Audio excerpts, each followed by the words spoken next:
Allez, Adebaraba, épisode 7. Eh, ça avance, hein? Ouais, ça va. Alors, le sujet d'aujourd'hui, c'est une histoire. Je pense que tu la connais. Dis-moi si tu la connais. C'est l'histoire de la, la moisson de la folie. La moisson de la folie. Avec les deux frères, là? Non, non, non. Bon, je te la raconte, tu me diras si tu la connais. C'est l'histoire d'un roi qui dit qu'il voit dans les étoiles que cette année, la récolte de la moisson, elle va être empoisonnée. Ok. Et il sait que tous ceux qui vont manger de cette récolte, ils vont devenir fous. Alors il prend conseil avec son conseiller, il lui dit qu'est-ce qu'on doit faire. Alors le conseiller lui dit c'est simple, on garde de l'ancienne récolte et nous on mangera pas de cette récolte, comme ça on ne deviendra pas fou. Et le roi il a dit t'as rien compris. Si tout le monde mange de la récolte C'est nous qui sommes les et fous. seulement nous qui n'en mangerons pas, alors ce sera nous les fous. Alors il a dit qu'est-ce qu'on va faire? On va manger de la récolte. Mais ce qu'on va faire, c'est qu'on va se faire un signe sur le front. Comme ça, quand on va se voir l'un l'autre, on va savoir qu'on est fou. Ok? Ça, c'est une histoire qui est rapportée dans Corvéor. Tu me l'avais déjà raconté, tu sais quand? Je crois au Marolev. Ouais, c'est possible. Bah non, cette histoire. Et je savais même pas, ça c'est le Rav Besançon qui a dit, que c'était une histoire qui a été considérée controversée dans Breslev. Qu'il y en a qui ont dit comment c'est possible que Rabbeinu dise une chose pareille. C'est-à-dire quand on va Qu'est-ce qui est manger controversé? cette histoire. Mais non, qu'est-ce qui dans l'histoire est controversé? Que Rabbeinu dirait de manger de la moisson de la folie. Et ça fait Et référence à quoi dans l'histoire? maintenant le mashal, c'est que ok, on est dans une génération de tout ce que tu fais, ça t'amène la folie, ok. Bah, maintenant, l'histoire, elle parle de la nourriture. Rien que tu commences avec ça. Tu sais que toute la nourriture que tu manges aujourd'hui, il y a plein de problèmes. Que ça amène de la folie. Alors, qu'est-ce que tu dis? Est-ce que tu vas dire, alors on va commencer à manger des graines, on va manger comme ça, on va devenir des ascètes et tout. Tu peux faire ça.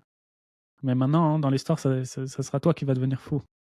C'est-à-dire, tu vas le faire de ça, ça va devenir une religion. Tu vas devenir, tu peux devenir complètement taré avec cette histoire. Dans Ah, tout, dans ce sens-là. dans tous les inanimes, pas que dans la nourriture. Non, bah, la nourriture, il est mes fourrages dans l'histoire, c'est pour ça que tu l'as pris en exemple. C'est ça. Mais tu parles de la folie, qu'un gars, il pèse tout ce qu'il mange, il fait attention aux Ça calories, peut amener ça, ça peut amener ça. Ouais, il ça c'est mange, il des pense qu'à exemples. ça, il boit que ça et Ouais, ouais. On a qui mangent que des trucs comme ça, que ça, que ça, que bon, ça. après, c'est la brioute, ça se trans mais bon, en faire trop, oui, c'est vrai que Maintenant, le inyan, c'est comme ça. C'est-à-dire que toi, quand tu te rapproches de la Torah du tzaddik, tu commences à voir le Hémet. Ok? Et tu commences à voir à quel point tu es loin du Hémet. Ok?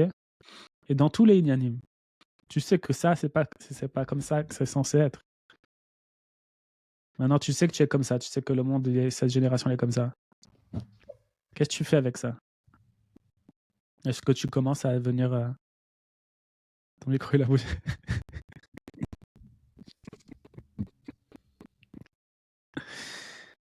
Est-ce que tu commences à changer tes habitudes, à essayer de faire ça comme ça, comme ça, comme ça et tout? C'est-à-dire, tu sais à quel point tu es dans la folie, dans toutes tes habitudes. Donc, il y en a qui diront, alors ils vont commencer à faire des règles. On fait pas, on fait ça, on fait ça, on fait ça, on fait ça. Il y en a, il y a un certain degré que tu peux faire. Et après, c'est à quel point tu dois aller tu dois aller loin, tu vois. Je te donne un exemple. Il y a des chassidiyot qui ont fait une takana que on mange pas de pizza. Parce que tu manges avec les doigts, un truc comme ça, non? Tout, c'est-à-dire c'est pas un repas, c'est pas comme ça qu'on mange. Maintenant, avant, les gens qui n'étaient pas tombés dans cette folie. Maintenant, c'est-à-dire, avant, c'était naturel. C'est-à-dire, quelqu'un qui a encore sa tête droite. C'est-à-dire, il sait que c'est pas comme ça qu'on mange. On mange pas comme ça, on mange pas ça. Maintenant, on est dans une génération où il y a plus de repères, il y a plus rien. Tu vois, pour comment tu manges, tu fais ça. Alors, il y en a qui ont décidé de faire des règles parce que les gens, les règles, ils les retiennent, alors que le time, ils l'ont plus. Alors, les règles, elles sont là pour garder ça en place, tu vois. Et dans cette histoire, il te dit, voilà, tu dois savoir que tu es fou. Tu continues de vivre normal, Kivichol. Mais la différence, c'est que tu sais que tu es fou. Parce que Non. c'est le Inan de Mishon Frère. Ça veut Marrant, dire que si tu commences avec ça, quelqu'un il se rapproche de Emet. Plus il se rapproche de Emet, plus il se rend compte à quel point il est taré. Ok. Alors qu'est-ce que tu vas faire avec ça? Tu vas t'enfermer dans un endroit reclus et tout. Tu vas commencer à manger que comme ça. Tu vas te couper complètement et tout. Tu es devenu fou. C'est-à-dire que ce émet, il va te rendre fou. C'est-à-dire que tu crois que t'accrocher au émet, c'est ça qui va Mais en fait, c'est toi qui vas être fou dans l'histoire. La différence, Alors, on continue à vivre comme un fou en sachant qu'on c'est ça la l'est. question. Donc, c'est ça cette histoire de. Tu dois être. C'est ça la différence. C'est-à-dire que il y a le Breslever, il peut vivre dans la norme comme. Je te parle pas comme un goy, mais dans la norme. Et il sait des choses. Et il sait qu'il est fou, il sait qu'il a un problème. Tu vois? Ben ça, c'est un peu ce qu'il a dit Habakkuk. Quand il a dit Tzadik bemunato yichye, c'est avec ta émouna à toi, pas l'émouna de ton prochain ou un niveau que tu n'as pas. Tu peux pas. Faut que tu saches où tu en es. Oh, purée. Bref, j'ai entendu une fois une histoire de Rav Kanievski avec un élève à lui. Et l'élève, il lui disait, Rav, j'ai un problème, je kiffe aller à la plage. J'adore aller à la plage et j'arrive pas à... Alors, le Rav, il dit, est-ce que quand tu vas là-bas, tu baisses les yeux, tu fais attention? T'essayes de faire attention. Il lui dit, oui, je sais que je suis pas chalem, tu vois, mais je kiffe trop. Je sais que je peux pas arrêter tout de suite. Il lui a dit, je suis jaloux de toi, que tu puisses arriver à faire ça. Le gars, il sait qu'il a un problème, il sait qu'il peut pas, mais il le fait quand même en sachant que dans le futur, il voudra régler ça, tu vois. Ouais. Et ça s'appelle vivre avec sa émouna. Parce que... Ça s'appelle Meshon Efrel.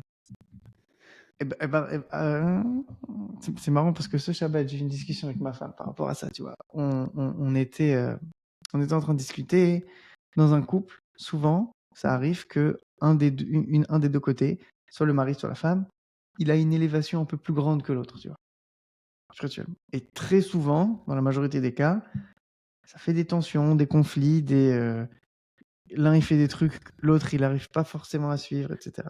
Ouais. Et c'est problématique, genre il y a une scission au cœur du couple quand c'est des trucs comme ça. Et ma femme, elle m'a dit qu'elle avait entendu d'un rave qui disait quand c'est comme ça, on va d'abord voir le Shulchan Aruch. Si c'est permis, le point sur lequel ils se disputent, alors on peut discuter, même si le mari ou la femme n'a plus trop envie de le faire. Mais si c'est interdit, une discussion, c'est interdit, tu vois. Je suis pas forcément d'accord avec ça. Parce que si t'es si dans un délire de progression, quand bien même c'est interdit, on fait pas les 613 mitzvot. On les fait, là, aujourd'hui, je peux pas dire je fais toutes les 613 mitzvot. Il y en a que je fais, il y en a que j'arrive moins. Bien que j'ai envie à la fin de ma vie d'arriver à les faire toutes, tu vois. Donc de dire que c'est blanc ou noir, je fais ça. Ah non, c'est interdit. Ok, on base. C'est hyper problématique. Ça veut dire que tu laisses l'autre derrière, tu laisses tes enfants. Comme ça, je vois la chose, tu vois. Je sais pas si ça rentre dans le cadre de Meshon et Freiler, mais moi, par exemple, je fais des trucs que je sais qui sont pas tip top. Niveau à l'Afrique, je fais pas des trucs de ouf, tu vois. Mais que tout de suite, à l'heure actuelle, genre, je peux pas ne pas faire autrement, tu vois. Bien que je sais que c'est pas tip top. Ouais. Alors, on a eu cette discussion, on s'est dit, mais où il est le émettre, tu vois? Est-ce que c'est peut-être un faux émettre ce que je suis en train de dire pour me laisser le droit de faire des choses qui sont interdites mais que je veux faire quand même? Ou est-ce que j'ai un manque de volonté? Ou est-ce que... Alors, c'était très fin, les nuances dans les sujets dont je parle, là, tout est fin. Mhm. Mais moi, alors, sauf on a fini la discussion en disant, enfin, moi, j'ai dit, moi, j'ai choisi ce derrière, tu vois.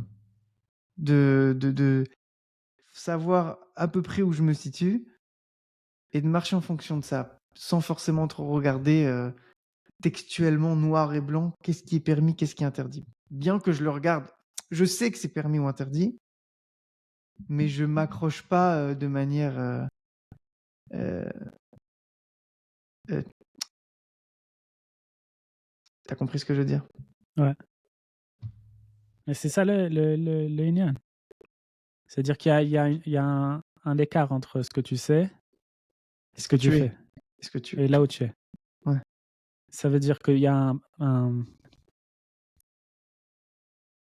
c'est-à-dire s'il y a une contradiction. Ok. Mahon. Maintenant, comment tu essaies de résoudre cette contradiction? Non, alors. Il y a des gens, leur réaction, c'est de dire, de lâcher ce qu'ils savent et de changer leurs convictions. C'est-à-dire qu'ils essayent de se mentir à eux-mêmes. Ok. Donc, c'est-à-dire qu'ils tombent dans le yéhouch.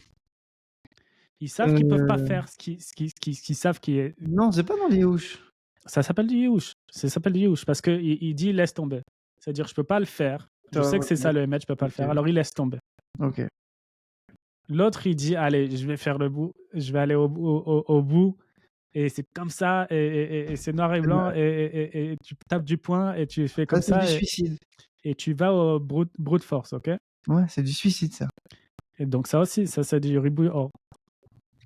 Et Meshon et Freiler, ça veut dire, il t'arrive à être au même endroit où tu sais c'est quoi le Hémet, tu sais que tu n'as pas la malchoute, tu n'as pas le pouvoir d'agir en fonction de ce Hémet. Et tu es là et tu es Bessimcha, là où tu es. Et tu sais, à l'intérieur, ce que tu veux, c'est faire, mais tu peux pas. Ça s'appelle le Gesher Tsar. Ça veut dire, ça s'appelle pas tu es Mityaesh. Ça veut pas dire tu dis, ok, tu es en train de rendre des choses interdites qui sont permis. Et tu vas pas dire devenir un nazi, un fasciste, à aller à fond alors que tu n'as pas les outils pour, tu n'as pas t'as pas les kelim, ou que ta femme, elle n'a pas les kelim, tes enfants, ils n'ont pas les kelim. Et toi, tu es là, et tu restes au milieu, et tu es Bessimcha. Eh ben, tu vois, c'est la première fois depuis les 7 épisodes que j'ai un exemple ici, Tachles, d'une des facettes de mes jeunes frères. Et c'est marrant parce qu'à la fin de la discussion, c'est pas vrai, j'ai pas fini avec ce que j'ai dit. À la fin de la discussion, je lui ai dit, tu sais, Nissim, il m'a dit que la phrase que l'Olam Kulo Gesher Tsar Meot, c'est Dafka sur ce point-là. Que le émet, c'est quelque chose de très très fin et tu peux vite tomber soit à droite, soit à gauche Ouais. et t'éclater. C'est Et après, c'est infiniment, c'est et, asymptotiquement fin. C'est Gesher Sar, il est mis à la makom, en fait, le Gesher. C'est-à-dire, et, c'est l'Inyan, ça s'appelle le Da'at. après, j'ai fini sur. J'étais fier de moi hier. J'ai fait un mixte de tout ce qu'on fait. Je lui ai dit, je lui ai raconté un peu les 7 mendiants et je lui ai dit que le 7e, c'est celui qui va nous apprendre à savoir sur quel pied danser, tu vois.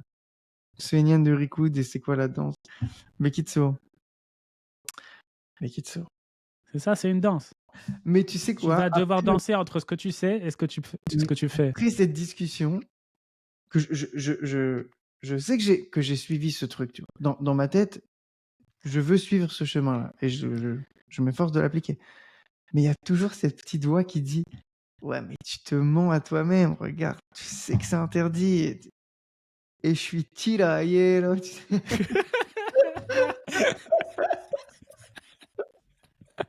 Je l'ai bien sorti.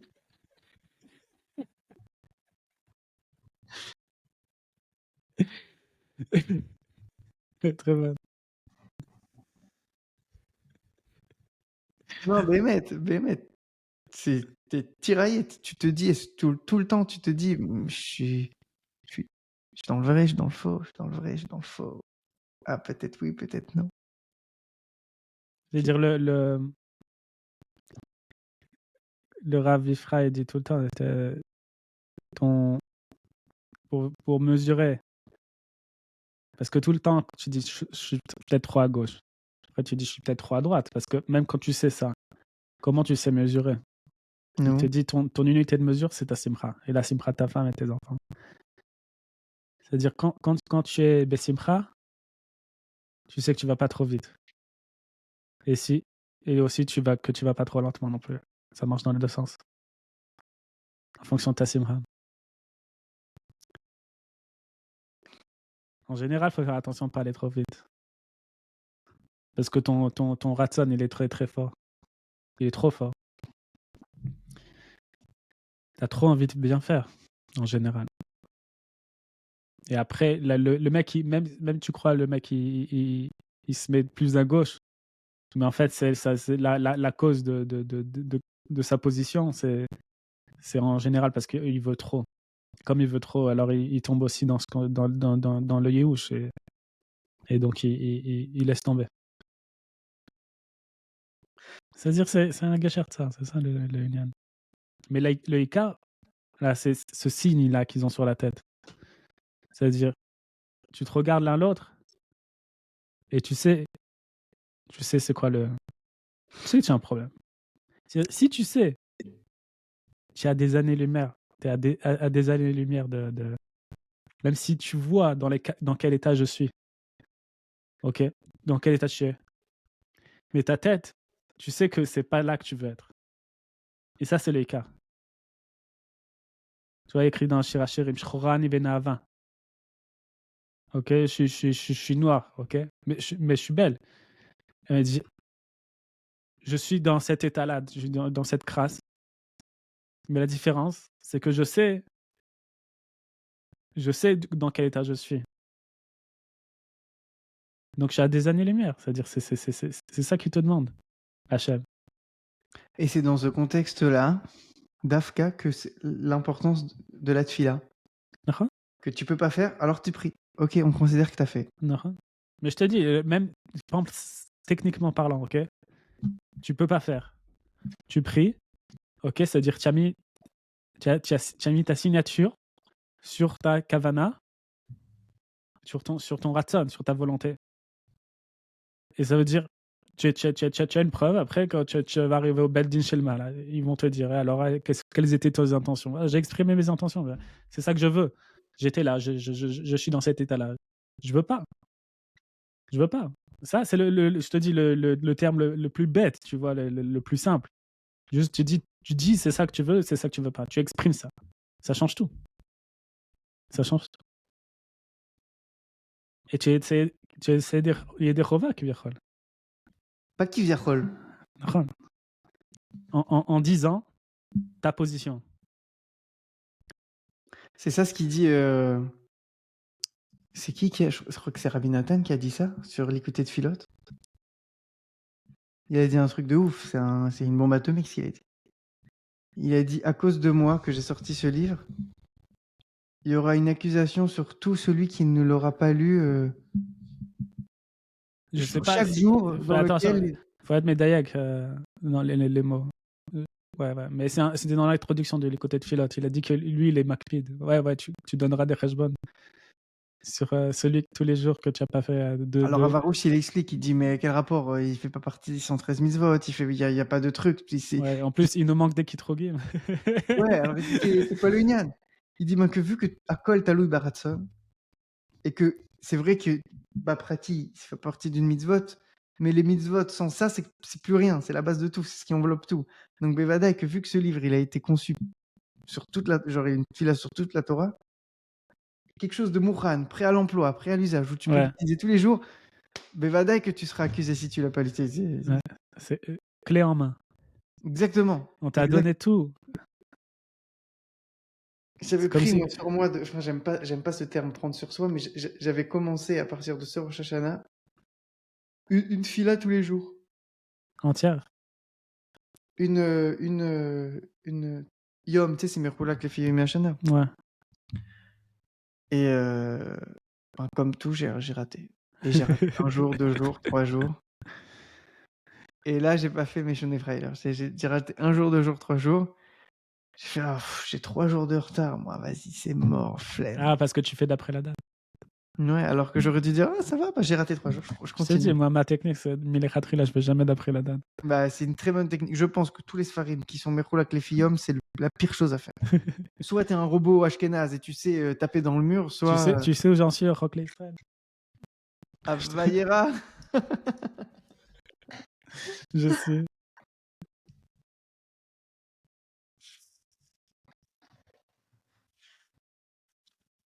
Bon. Je l'ai commencé il y a 3 ans.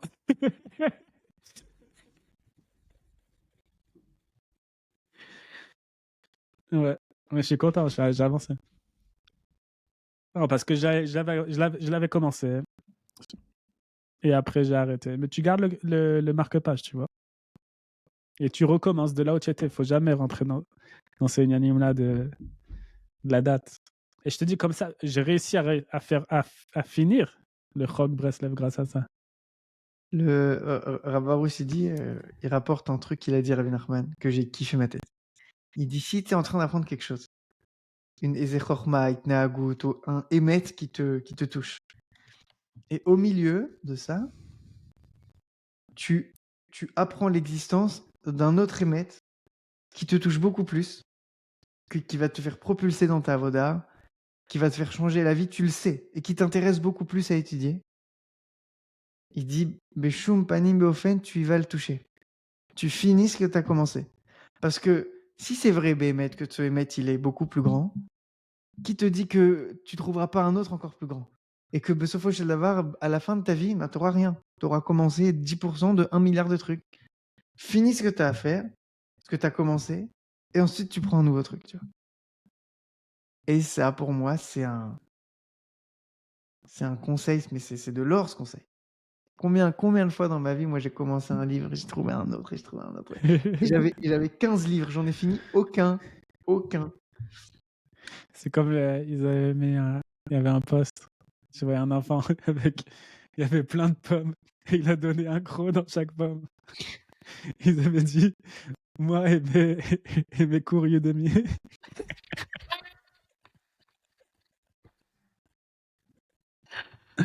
C'est tellement vrai.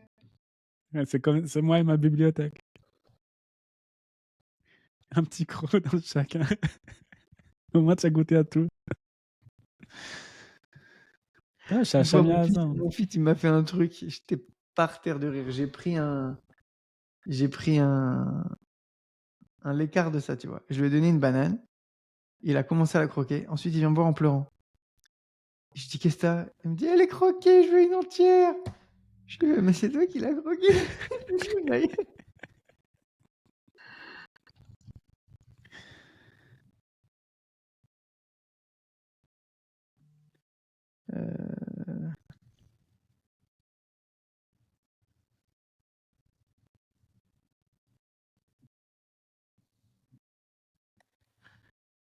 Toïf. Oh, Bekitsour, cette histoire-là, c'est aussi une des fondations de la Torah de Rabbi Nachman. C'est-à-dire ça s'applique à tout.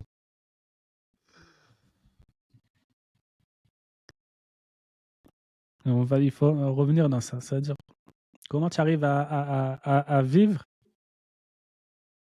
avec cet écart entre ta conscience et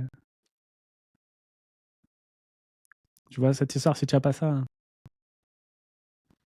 Ben, c'est ça, c'est soit tu vis, tu sais, c'est même pas dans l'Yéhouch, quand tu dis vas-y, je fais pas.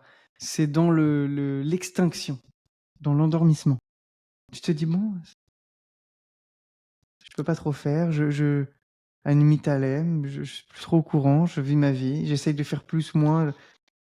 Astara, voilà, c'est le mot.